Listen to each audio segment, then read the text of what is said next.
नमस्कार शेतकरी मित्रांनो, तुमच्या सोयाबीनचे पाने पिवळी पडत आहेत का? वाढ थांबली आहे का? अनेक जण लगेच खत टाकतात, पण प्रत्येक वेळी कारण खताच्या कमतरतेचा नसतो. या व्हिडिओमध्ये आपण पिवळेपणाची प्रमुख कारणे आणि आपल्या सोयाबीनची वाढ दुप्पट होण्यासाठी कोणती फवारणी या ठिकाणी आपल्याला फायदेशीर ठरेल, सर्व जाणून घेण्याचा प्रयत्न करणार आहोत. व्हिडिओ महत्त्वाचा होणार आहे. पाने पिवळी पडण्याची प्रमुख कारणे असतात नायट्रोजन, सल्फर यांची कमतरता, आपल्या सोयाबीनमध्ये आयरॉनची कमतरता. तर सर्व समजून घेणार आहोत. चॅनेलवर शेवटपर्यंत राहा.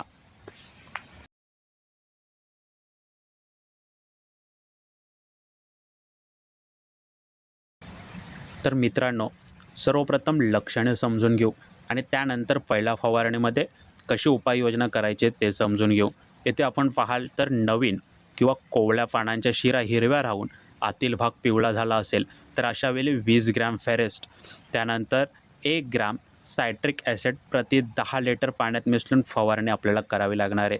असे केल्यास आपल्या सोयाबीनमधील फेरेसची जी कमतरता आहे ती भरून निघेल. पुढे आपण पाहाल, जर शेतात पाणी साचून राहिल्यामुळे मुलांना हवेची कमतरता भासते, त्यामुळे पाने पिवळी पडतात. तर पिकाच्या शेतात साचलेले अतिरिक्त पाणी बाहेर काढण्यासाठी आपल्याला उपाययोजना कराव्या लागतील. पुढे आपण पाहाल तर पिवळा मोझॅक हा विषाणूजन्य रोग आहे.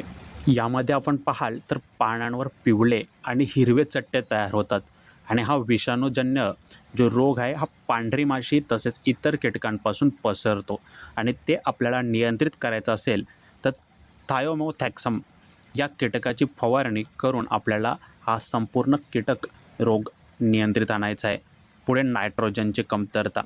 सुरुवातीला झाडाची जुनी पाने पिवळी पडतात आणि वाढ खुंटते. अशा वेळी नायट्रोजनची कमतरता आपल्या सोयाबीनमध्ये असू शकते. त्यावेळी आपण जमिनीत ओलावा असताना युरियाची मात्रा द्यावी किंवा 20 ग्रॅम युरिया प्रति 10 लिटर पाण्यात विरघळून फवारणी करावी. ही पहिल्या फवारणीमध्ये जर आपण ही काळजी घेतली तर नक्कीच आपण हे सर्व नियंत्रित करू शकाल. अशा प्रकारे आपण सविस्तर माहिती समजून घेण्याचा प्रयत्न केला.